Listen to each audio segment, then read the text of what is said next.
Hello YouTube, hello audio engineering and music production world. My name is Adam Lansky and I'm an audio engineer. I am currently based out of Portland, but we have recording offices in Portland, Oregon and in Little Rock, Arkansas. So I'm getting more questions about how do I get more clients, how do I get more success as an audio engineer?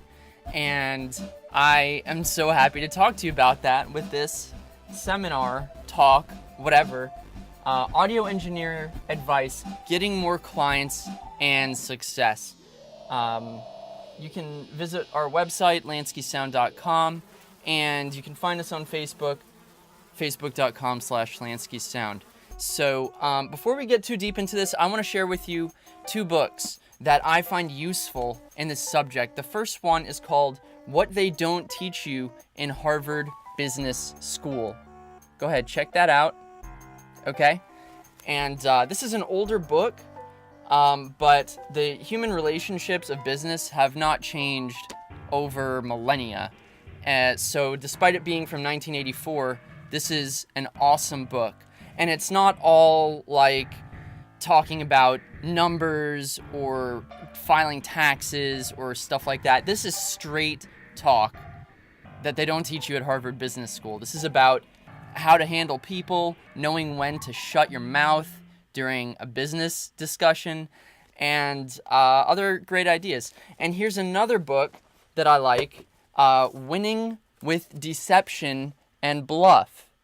So someone might say, well, isn't that bad? Why would we want to study that stuff? And I'll tell you why.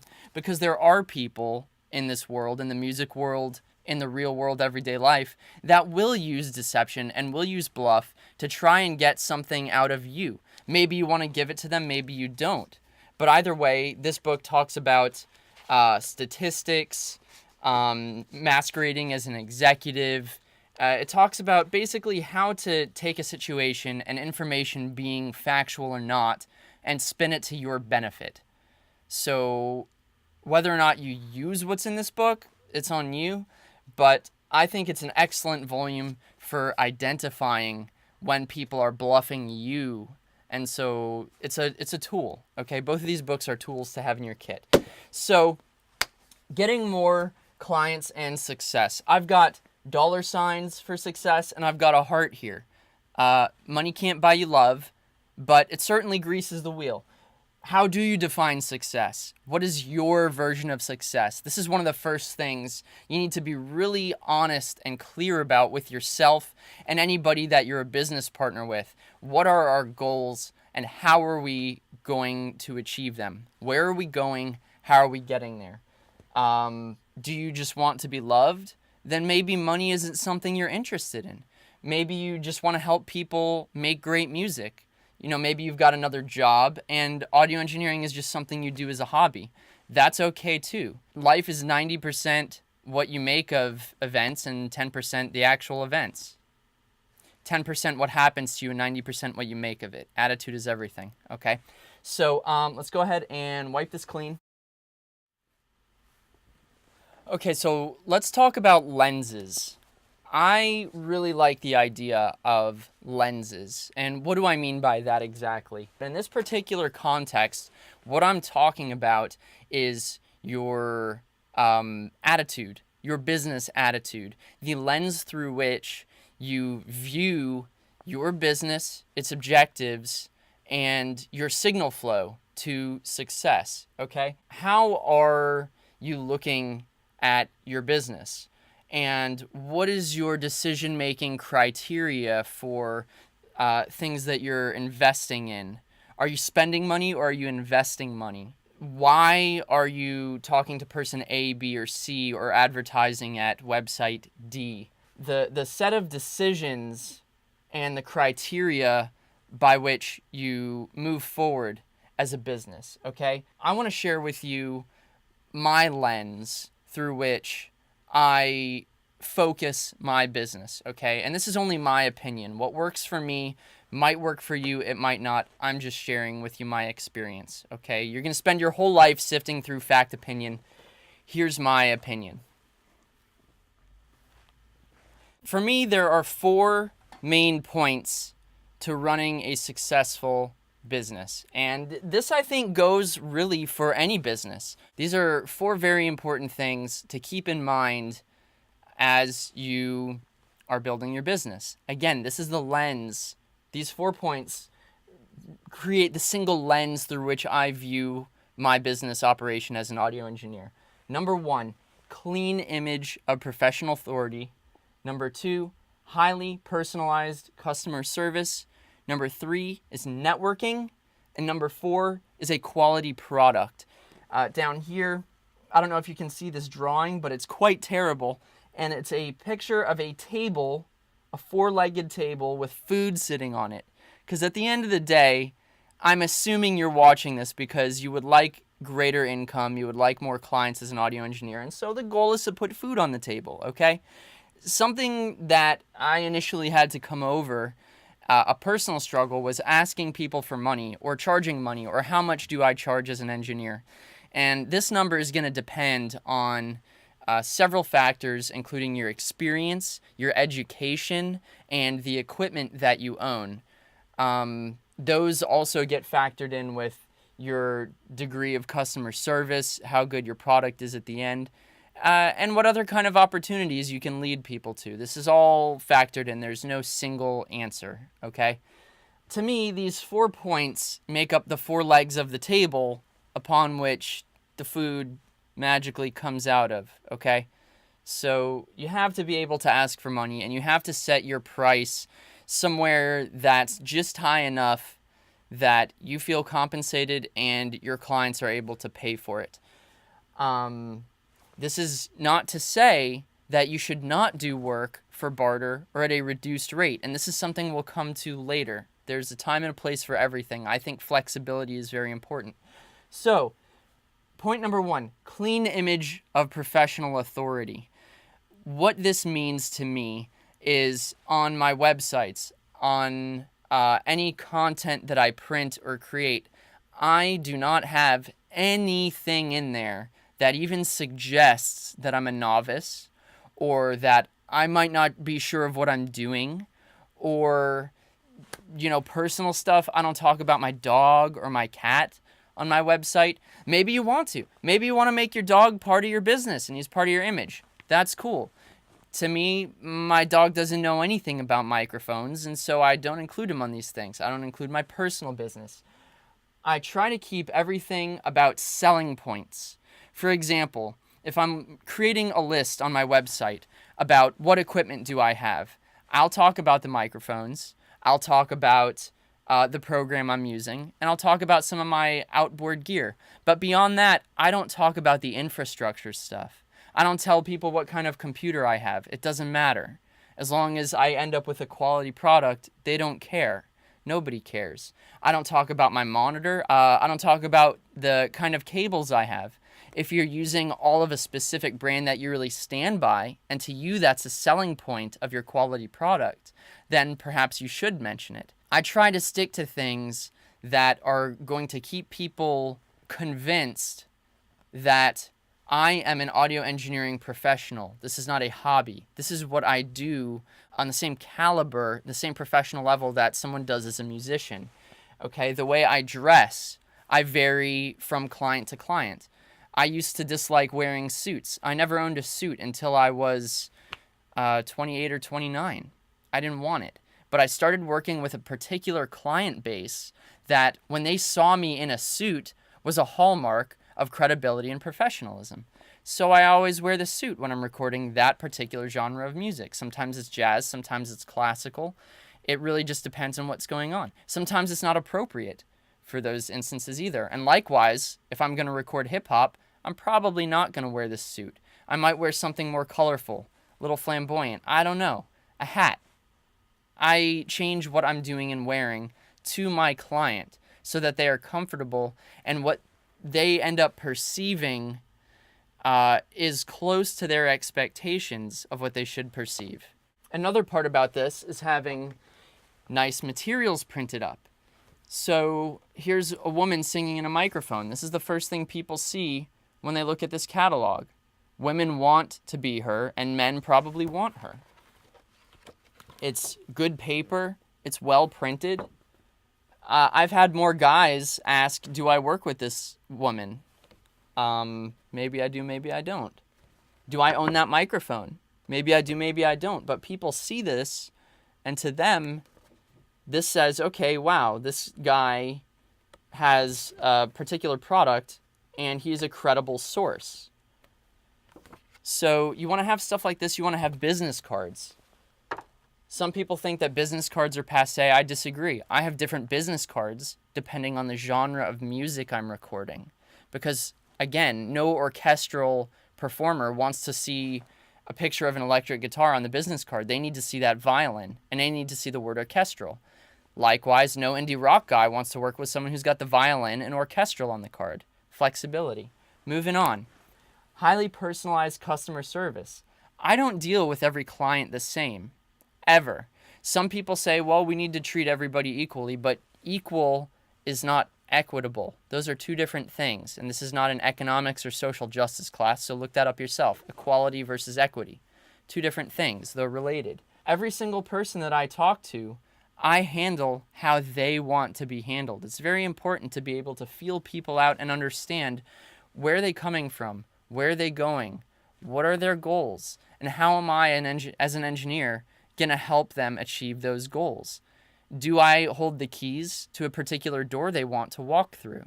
And if I do, how I handle that key set and how I aid in opening that door for the client is extremely important. I can't talk to my hip-hop clients the same way I talk to my indie rock clients, to my classical clients. It's all different people with different ideas and different goal sets.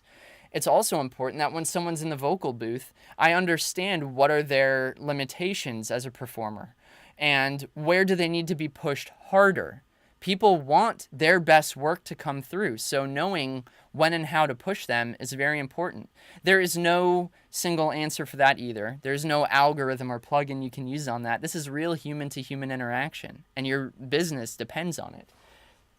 Number 3, networking. I have written in red, if you don't network, no one is going to know you exist. Now, all of these things are inseparably intertwined. If you do not have one of these, if you only have 3 out of 4, you're not going to have food on the table because the table's falling over, it's going to hit you in the shin, and it's going to hurt, and you're not eating.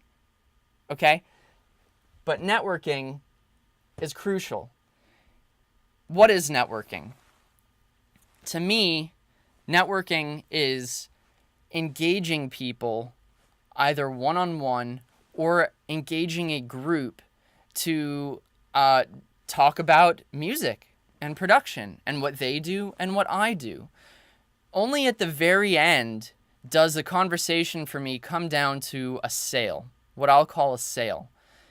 The sale consists of setting up a time and a place to have a further conversation about producing a recording or giving them your business card or your brochure. That's the sale. Networking is getting on the phone. Networking is showing up at concerts. Networking is talking to people and, again, letting them talk about themselves first. If you introduce yourself to a musician, hi, my name is Adam Lansky, I'm an audio engineer, I make great records, I've got all these microphones, by then they're not even listening to you anymore. They're daydreaming about what they're going to drink next, or the guy or girl on the other side of the room. The best thing to do, actually, is to ask someone about themselves, get them talking about themselves and their ideas. People love talking about their ideas and sharing their experiences and their dreams. And so when you can engage somebody and just get them to open up and understand what they're looking for out of life, that's when you can start keeping a mental bank of, okay, this person wants to make a piano album. I don't own a piano. Who owns a piano? Who owns a place to record this? Maybe you've already networked with somebody else who does. Maybe you have their business card in your wallet or on your desk right here. And here's a guy who makes guitar amplifiers. Here's a piano store. Here's another audio engineer. Okay, I actually picked up his card because I thought it was a really cool looking card. I'll call him if I need help. Piano store. Another engineer. Here is a promotional company that has a Portland office, but they also promote in London, New York, Amsterdam, Shanghai, Berlin, Stockholm, Abu Dhabi, and of course Los Angeles. Here's a piano instructor, okay? Here's a paintball business. They're going to need a commercial someday or a radio ad.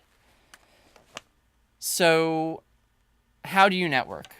Well, here's an example. Let's say there's a particular genre of music you want to record. Let's say you want to start recording more indie rock music, okay?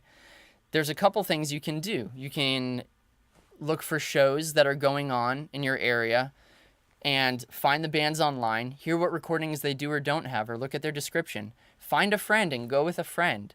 Listen to their music. Listen to all the bands. Wear earplugs, because hearing damage is permanent, all right? But after the concert, if you like someone's music, let's say you like, Johnny and the Blow Darts, whatever. You go up to Johnny at the end of the show, introduce yourself, ask him about his music. Why does he do music? What does he like? What does he want to do next? If he has time and he's not distracted, he'll start talking to you about it. And then at the end of the conversation, hey, by the way, I'm a music recording engineer. I'd love to record your album sometime. Here's my card. Let's talk about it. I'd say 4/5 of the time I do this with people, someone wants to record something and they're looking for a studio. They're looking for someone to work with. Talk about rates later. Talk about equipment at the other meeting. And be so bold as to follow up. After you talk to Johnny, 24, 48 hours later, send him a message online. Call the guy. Hey, it was great talking with you. Let me know when you're ready to record something. Stuff like that. If you don't get a response from him, follow up with someone else in the band or try someone else. Don't beat a dead horse. Know when to call it quits, but you have to get out and meet people. You've got to pick up the phone and you've got to say, hey, I've got this idea. I'd like to teach a recording class on how to record pianos. And that's when you're talking to the piano store. Maybe you teach the class. Maybe you don't charge anything for it, but someone in that room is going to need you at some point. Networking. So the last thing on the list is quality product. A lot of engineers think of this backwards because we're interested in the gear. We want to have the good microphones and the speakers and the processors, and we think, well, if we build it, they'll come. And that is totally not true. Just because you have an unbelievable studio with amazing equipment does not mean anyone knows you exist and does not mean anyone's going to call you or walk in the door. Maybe this is why you're watching this video, okay? And this is the point that we need to really cross. It is important to have good equipment. It is important to be able to create excellent sounding music. But if you're not hunting where the rabbits are, if you're not treating people how they want to be treated, and if you don't look professional or clean, no one is going to ever know about your quality product or even believe that you can create a quality product. Don't fall into gear acquisition syndrome. And also, I wouldn't necessarily always flaunt that we have the best gear. It's important, but I'll tell you why I think I get clients. I think I get clients because I love recording music. I love dealing with people. I like helping make people's dreams come true. I just happen to be an audio engineer. That just follows at the end of it. So, 4 points right here to think about while you're looking at your business. So let's wipe this clean. Let's talk about investment. Investment versus spending. If I buy myself an ice cream, that's spending money.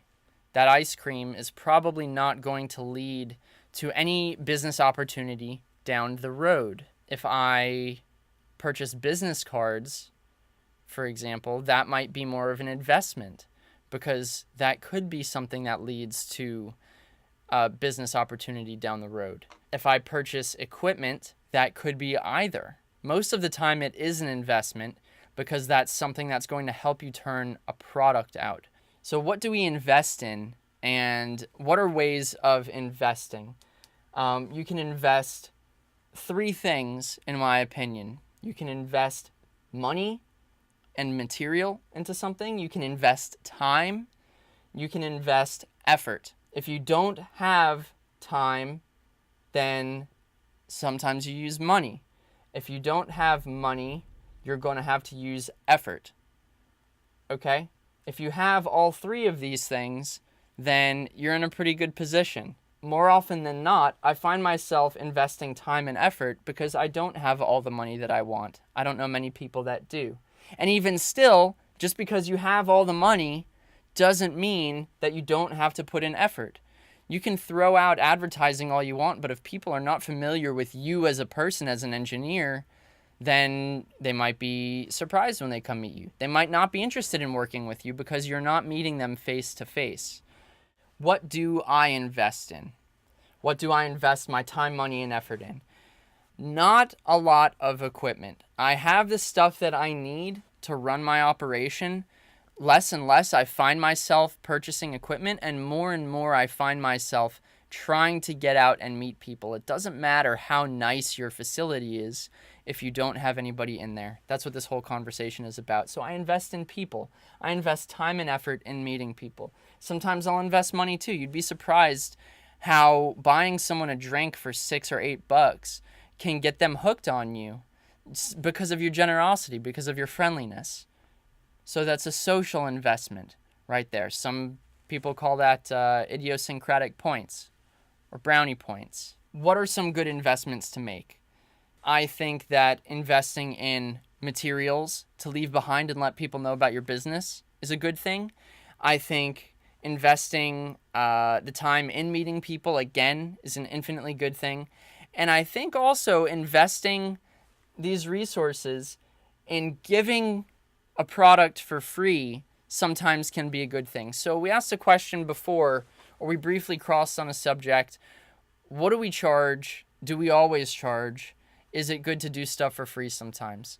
It's very important that any engineer or any business carefully monitors and limits how much you do pro bono. But if you want to get your business known, the quickest and easiest way to do that is to give a product away for free. Let's say you want to break into the punk genre of music in your neighborhood, okay? You've never recorded a punk band before. Maybe you know how to do it, but you just haven't done it. You haven't cut an album with anybody yet. How is anyone going to trust you? Is anybody going to pay you the dollar amount that you want when you have no product to show for that particular genre of music? If you can, excellent. More power to you. If you can convince somebody to buy your product without them ever seeing or hearing your product, I want to meet you because you're an amazing salesman. Okay? Something that I've done in the past is I have recorded for free in order to break into a genre. So maybe it's going to cost me 30, 40 hours of my time to record their record. Here's what I do. At the end of the day, I show them an invoice and say, okay, now that we've got the record and now that it sounds great, this is what it would cost if you want to record this with me. At that point, they have a benchmark and they can say, okay, if I want to record with Lansky, I know roughly what it's going to cost. If anybody else wants this quality of product, I can tell them it's going to cost X dollars.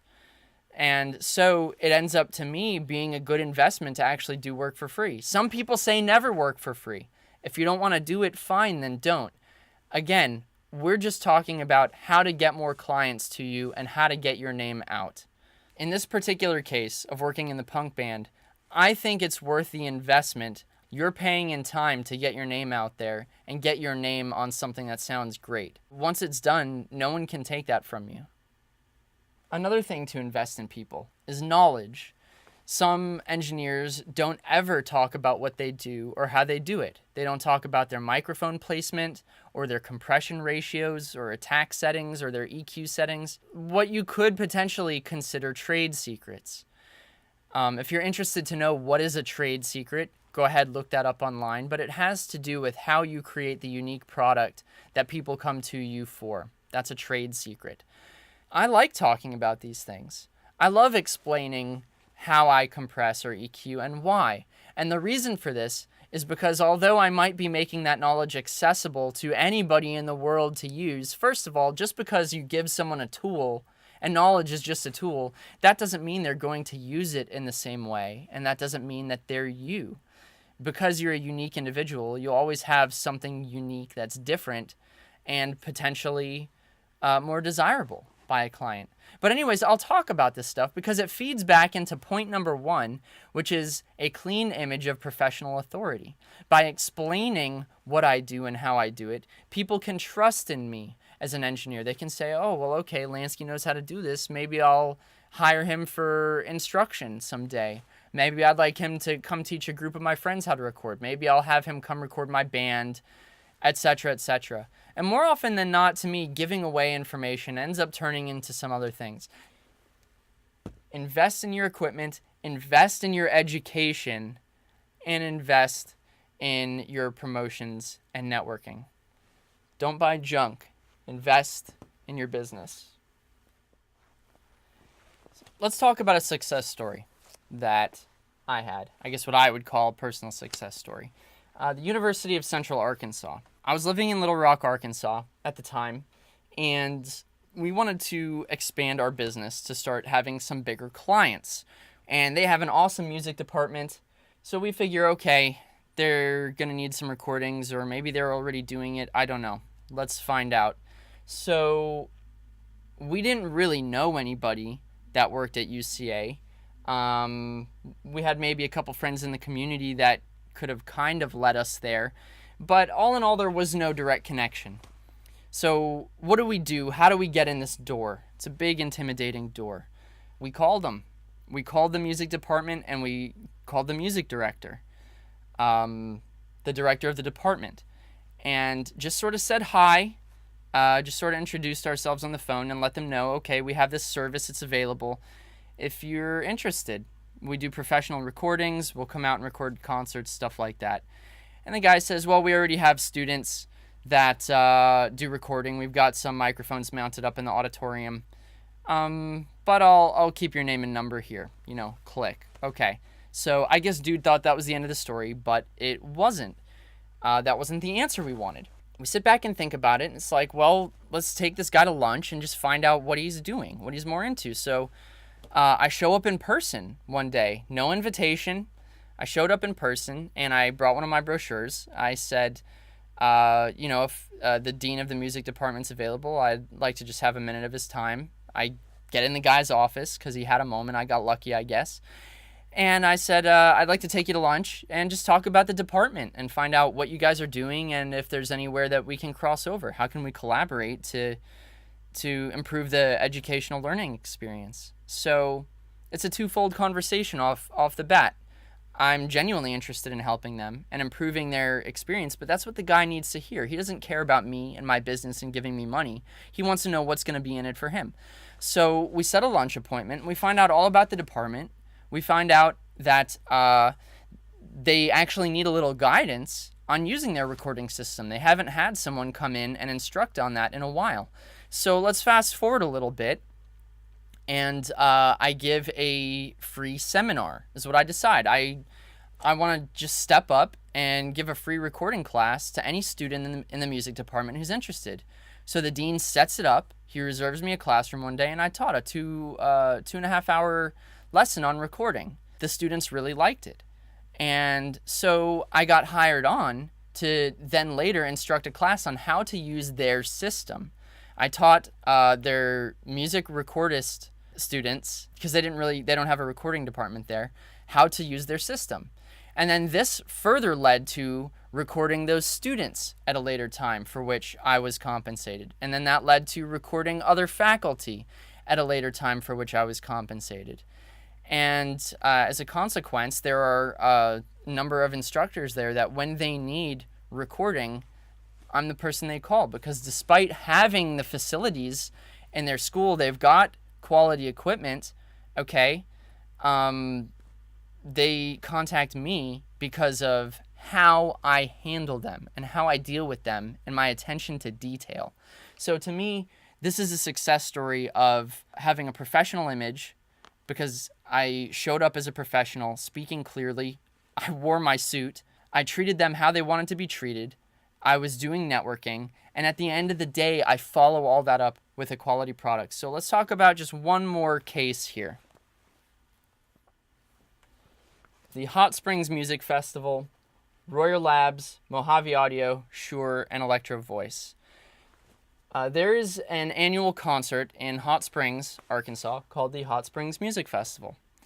I have been there for 2 years. First year I'm there as an apprentice under Jamie Tagg, who is an awesome engineer. If you have never heard his work or seen him online, look up Jamie Tagg. That's Tagg.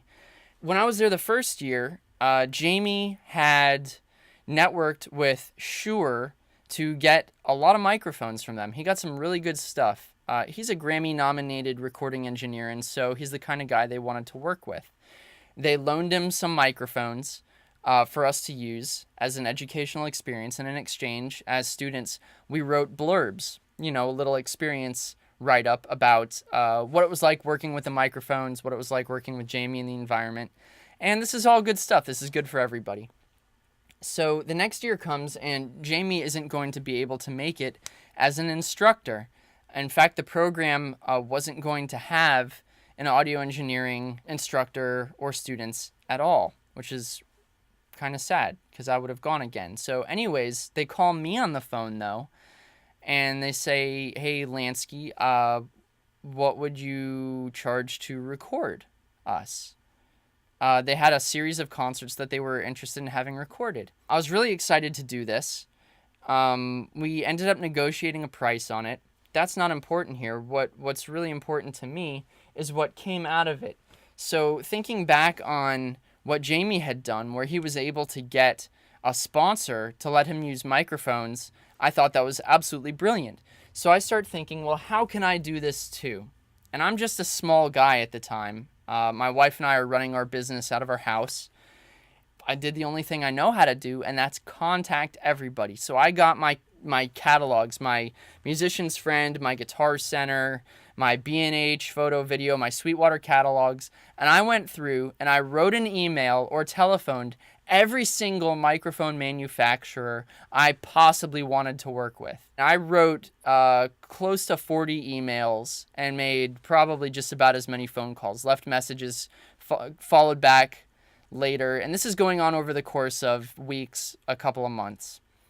So I get some hits back, and of that handful of hits, I get in touch with these companies. Basically, how I was explaining this is an educational music festival, which is absolutely true. They have students from all over America and some from overseas come to this festival to participate and perform, and it's absolutely incredible. If you haven't seen it, if you like this kind of music, please check it out. Royer Labs and Mojave Audio hit me back and they say, okay, we'd like to lend you a couple of microphones. Sure, hits me back. They would like to lend me a couple of microphones. Electro Voice, they actually let us keep a couple of microphones because they know that we're going to be using them at a later time. Now, are they going to do this with everybody? I don't know. Probably not, because we're an established business. We're a limited liability company, so there's a business entity to hold liable for things, and we're affiliated with this larger festival. I'm not just some guy in his garage. The concerts go on. We use this equipment. We make videos about using this equipment, which you could find online. Our reviews are on YouTube. And after that, that's not all. I continue these relationships with people by talking to them, by posting on Facebook. Some people go to Facebook as their primary mode of promotion. To me, it's totally supplemental to getting on the phone and meeting in person and writing emails. To me, a Facebook is a way of sort of celebrating what happened. So like, for example, I just did a recording with a Mojave Audio microphone. And so I put, a little hashtag Mojave Audio in there. And that way they get hit on it. Anybody who subscribes to Mojave Audio, they see the post as well. Okay, so those little things spread out. But Facebook, to me, isn't a primary mode of promotion. So I continue conversation with them. I continue sending them things I've recorded with their microphones. I continue talking about their product. And this is why the relationship continues. To me, this ends up being a success story for everybody involved because the festival got their music recorded, and they got it recorded with some awesome microphones. These companies got their names out to a whole new audience that otherwise wouldn't have happened. They got free advertising in the catalog because of their contribution. And I got to test them, I got to use them, and I've bought some of this equipment because I liked it so much. And I ended up getting paid. So there, food on the table for everybody.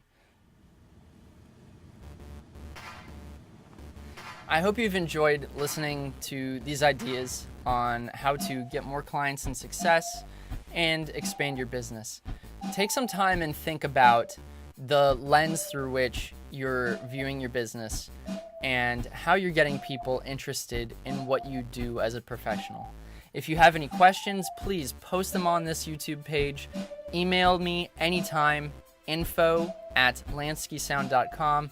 Find us on Facebook, like us on Facebook, all that stuff.